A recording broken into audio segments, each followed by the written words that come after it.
Sometimes the loudest connection is the one with no conversation, no calls, no messages, no explanations. Yet somehow he lives rent-free in your mind. That silence can confuse you, drain you, even make you question your worth. But listen closely. This isn't weakness. This is awareness knocking at your door. When someone stays on your mind without effort, without presence, without proof, there's a deeper lesson unfolding. And today we're not here to romanticize the pain. We're here to decode it, master it, and rise from it. When someone stays on your mind without being present in your life, it's rarely because of who they are right now. It's because of who you believe they could become. The mind has a powerful habit of bonding with potential, especially when emotions are involved. Potential feels exciting because it represents hope, possibility, and an unfinished story. It allows you to imagine growth, change, and a future that hasn't been tested yet. But this is where the trap begins. You're not attached to real moments, real effort, or real consistency. You're attached to a version of them that exists, mostly in your imagination. The mind fills in gaps when reality is incomplete. When someone doesn't communicate, doesn't show up, or doesn't follow through, the absence creates space. And in that space, the mind starts working overtime. You remember the good moments, the words they once said, the way things could have been if circumstances were different. You start giving more weight to intention than to action. Over time, the imagined future becomes louder than the present truth. That's why the silence doesn't push them out of your mind, it keeps them there. Potential is dangerous because it's always flexible. You can endlessly excuse behavior when you believe someone has so much potential. You tell yourself they're just busy, just confused, just not ready yet. You start waiting for a version of them that may never arrive.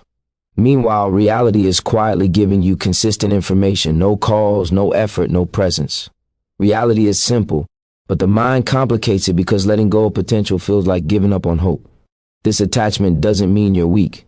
It means you're imaginative, emotional, and capable of seeing possibilities beyond the surface. But if potential isn't backed by action, it becomes a distraction. The mind starts confusing patience with self-sacrifice and loyalty with self-abandonment. You begin holding on not because the connection is strong, but because the idea of what it could be feels unfinished. And unfinished things are hard for the mind to release. The truth is, people show you who they are through patterns, not promises. Through consistency, not chemistry. Through action, not words. When someone repeatedly fails to show up, that behavior is the message. Ignoring it doesn't change it, it only delays acceptance. And the longer you stay attached to potential, the longer you stay disconnected from what you actually deserve. Another reason potential is so sticky is because it often connects to your own growth journey. Sometimes you project your mindset onto someone else. You know how much you're willing to change, improve, and evolve, so you assume they will too. But growth isn't transferable. Discipline isn't contagious. Vision isn't automatic. You can't build a future with someone who only exists in your head. Letting go of potential feels painful because it forces you to grieve something that never fully existed. You're not just letting go of a person, you're letting go of a dream, a storyline, a version of yourself that believed this connection would work. But that grief is necessary, because once you accept reality as it is, your mind begins to quiet. Clarity replaces confusion.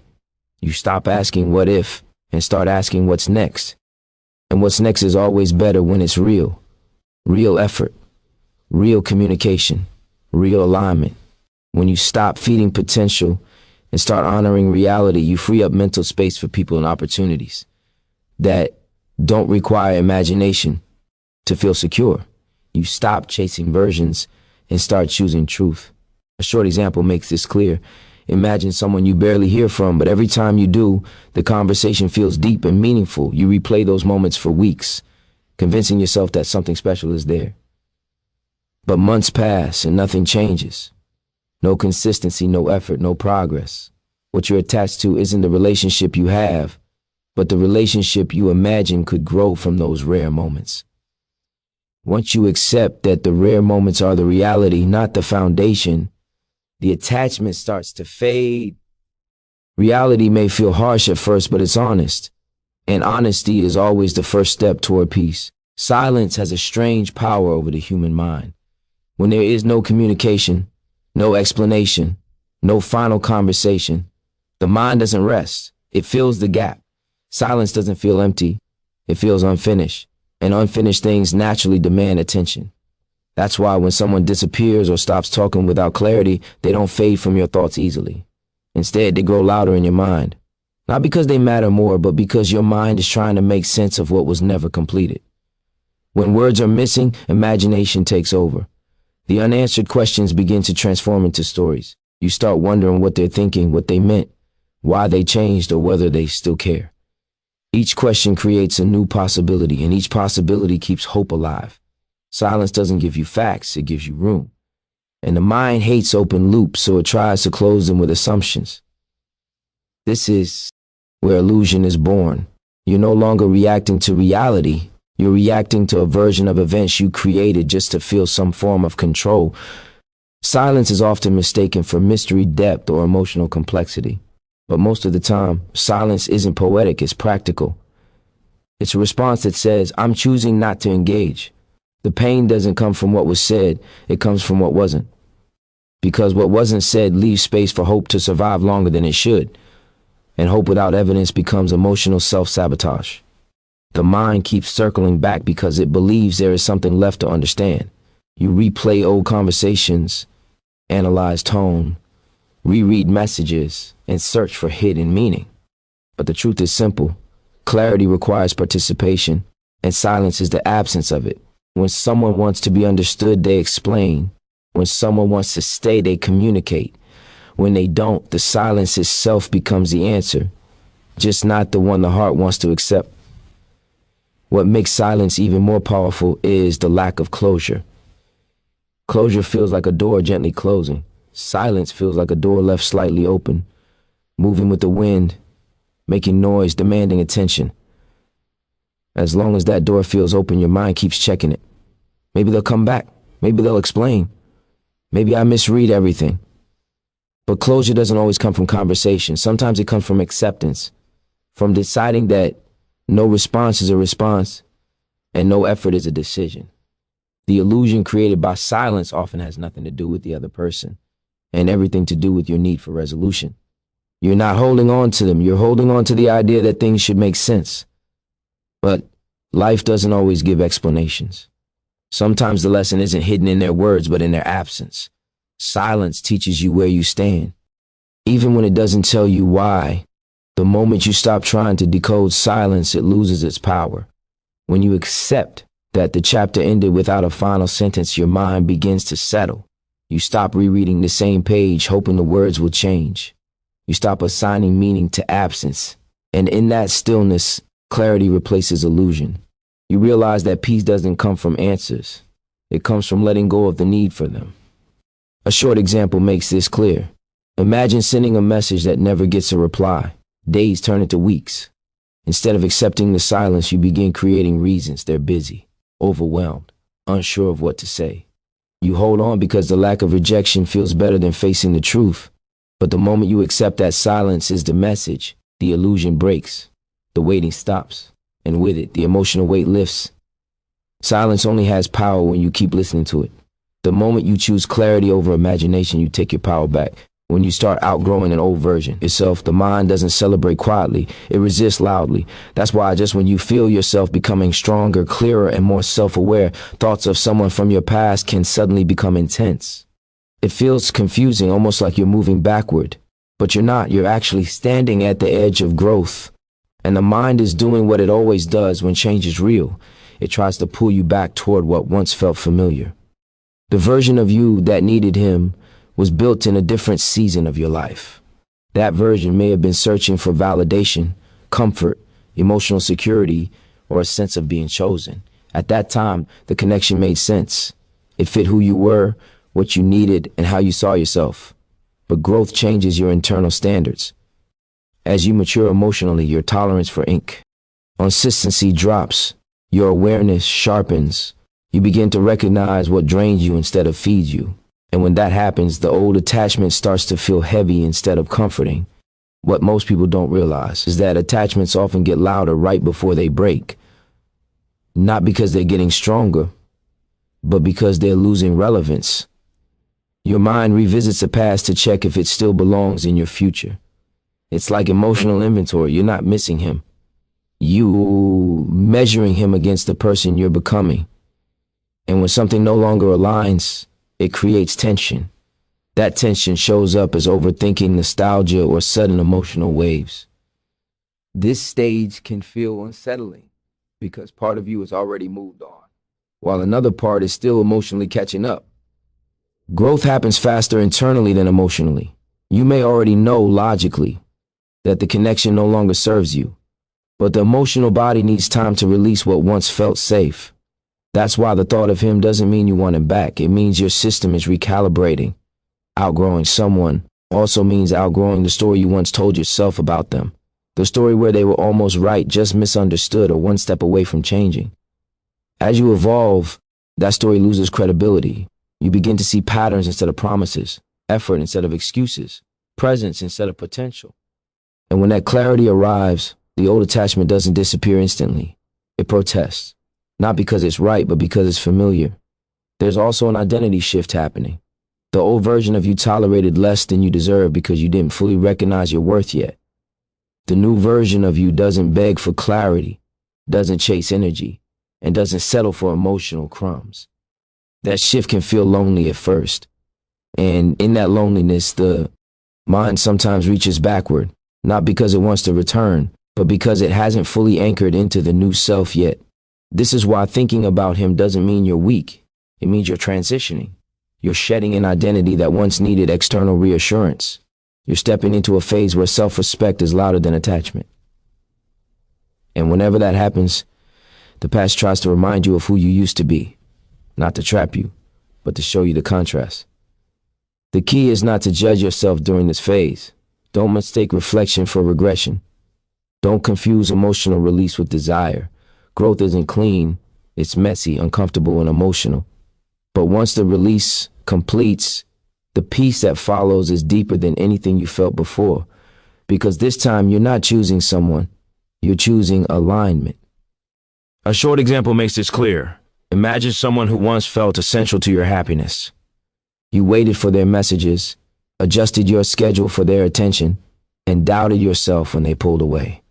Months later, you've grown. You've built discipline, self-trust, and clarity. One night they crossed your mind again unexpectedly. Instead of longing, you feel awareness. You realize that the version of you who needed them no longer exists. The thought fades, not because you forced it, but because it no longer has a place to land. That's outgrowing. And once it happens fully, you don't go back. You move forward lighter, stronger, and more grounded than ever. When someone can't meet you at the level you deserve, your mind doesn't just let it slide. It starts asking questions.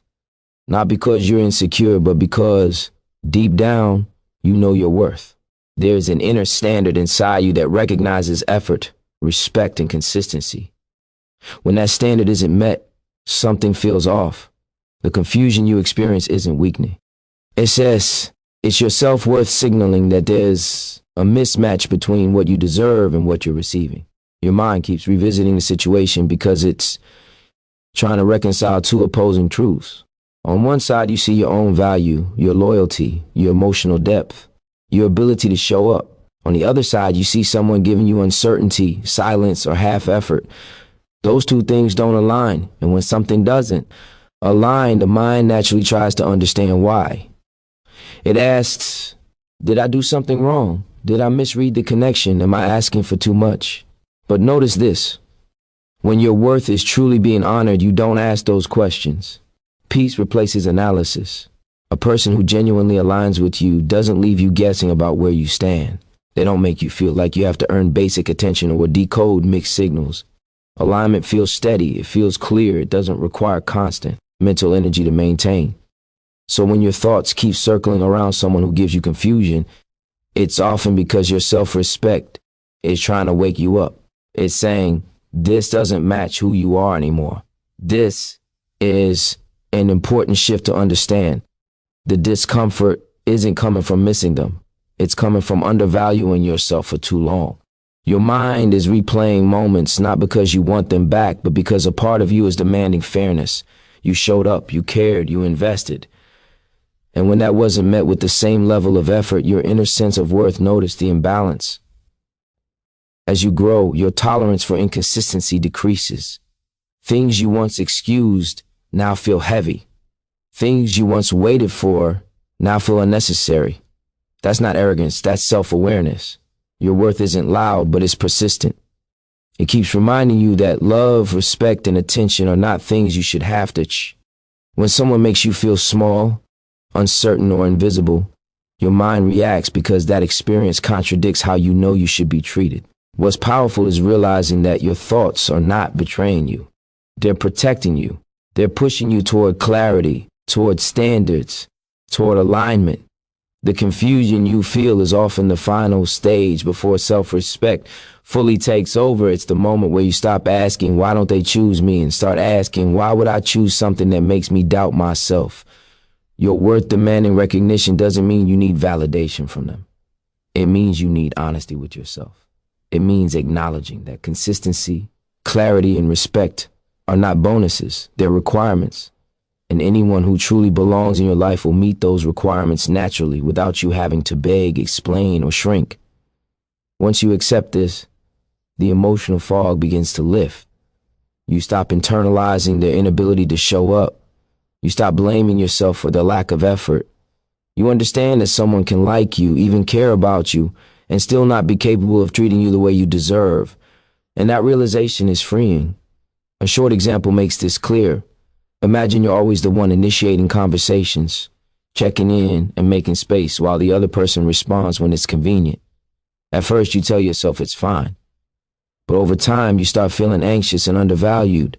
Your mind keeps replaying the situation, not because you want their attention, but because your inner worth is saying, this effort is one-sided. The moment you accept that you deserve mutual energy, the attachment weakens. Not out of bitterness, but out of self-respect. That's your worth demanding recognition. And once you listen to it, you stop settling for confusion and start choosing clarity. Detachment becomes powerful the moment you realize that attention is fuel. Whatever you repeatedly think about, analyze, replay, or emotionally invest in begins to grow, not in reality, but in your mind. When someone occupies your thoughts without occupying your life, it's because you're feeding that connection with attention. And attention, when left unmanaged, can turn absence into obsession. Detachment isn't about pretending you don't feel anything. It's about recognizing that your energy is valuable and deciding where it deserves to go. The grip weakens the moment you stop engaging the thought, not fighting it, not suppressing it, but refusing to give it center stage.